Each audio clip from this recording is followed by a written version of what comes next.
And now there's a new form of cyber matchmaking, college networking websites. Is this perhaps the next big thing? Mark Zuckerberg, creator of Harvard's thefacebook.com. When we first launched, we were hoping for, maybe 400, 500 people. Harvard didn't have a Facebook, so that's the gap that we were trying to fill. And now we're at 100,000 people, so who knows where we're going next.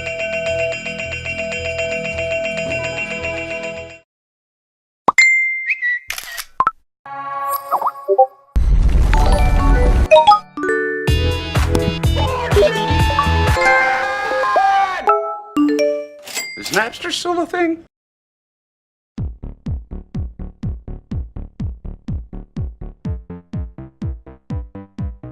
Social media has quickly become one of the easiest and most convenient forms of communication we have access to. Some people use it for work, some use it for entertainment, some use it to form connections, and some don't use it at all. The over-reliance that today's generation has on social media is definitely an issue. However, it's not entirely negative, and we hope these stories can help prove that. How often do you use social media? Pretty often, probably every day. I use social media at least once a day, if not more. Daily. Well, I use social media all the time. Have you made any connections through social media? Yes, I have made connections through social media, but mostly through video games, not really like Facebook or Twitter or any of those. Morning person, but social media is actually just to keep me in touch and for like the news feed and all that stuff, like just for videos, memes and stuff like that. Not really. Normally, I'll connect with people on social media, but we won't really talk, and then I'll meet them in real life at some point. Yeah. How do you feel social media impacts society? Well, I don't think that an overuse of social media is good for society, but as long as you're using it in a balanced way, it shouldn't be negative. It's good and bad. Obviously it's good parts and bad parts, which is like privacy.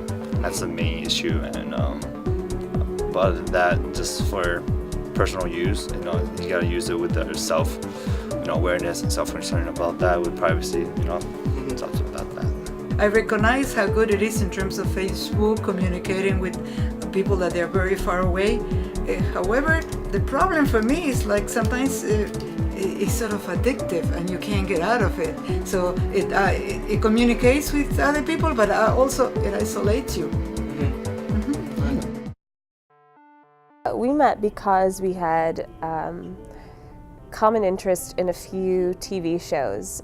And she had a blog on Tumblr about a TV show that I really liked at the time, and it came up in my suggested who to follow, and I followed her, and then about a year later she followed me back, and we kind of started talking casually and discovered that we had so many more common interests. Remember, white is right, pink is stink. Oh, you're right. Nope. I tricked him. So Gabe and I met through a group of YouTubers and streamers. We would frequent their streams at the time, and we would talk to each other in the chat occasionally. I know Noah for 4 to 5 years. I actually met him on Facebook. I sent him a message for my music. That was my first message to him, and he was pretty mad about that. And he was like, "You can at least say hi." And he listened to my song, and he liked it. From there, I listened to his music, and I liked it.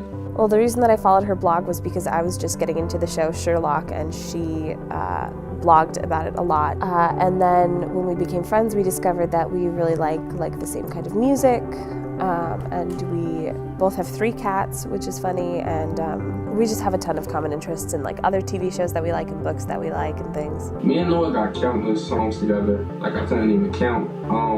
And for the most part, we like all of the same music, So if we ever go to a show, it's not one of us want to go. It's we into the same things, all genres. And, yeah.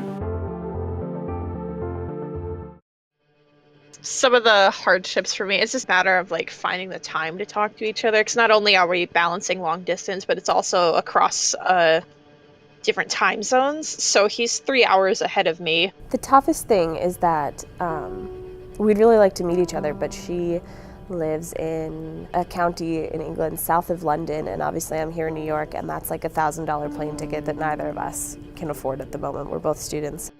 Most of the hardships are just being long distance, at least in my opinion, because you can't really do a lot of the simple things that most relationships allow you to do.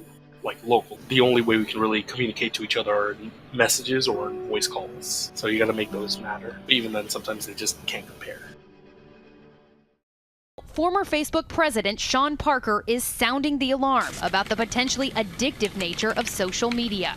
Like, what is that doing to people's brain? That thought process was all about how do we consume as much of your time and conscious attention as possible. It's a social validation feedback loop because you're exploiting a vulnerability in human psychology. I heard of people that solely just talk to people on social media, they never meet them, but like I'm not about that. I think some people isolate themselves, and I do think it's about finding a balance, but sitting on a park bench with your nose in your phone using it to isolate yourself is not any different than people from older generations who sit on a bench and stick their nose in a newspaper or a book to isolate themselves. If you only talk to people that you meet around you, in a way it's kind of keeping yourself from experiencing other cultures and experiences from other lifestyles you wouldn't otherwise have known about or really had the chance to interact with unless you went out of your comfort zone to talk to those people. I feel like my generation, a lot of people aren't doing a lot of things because they think they're a part of it,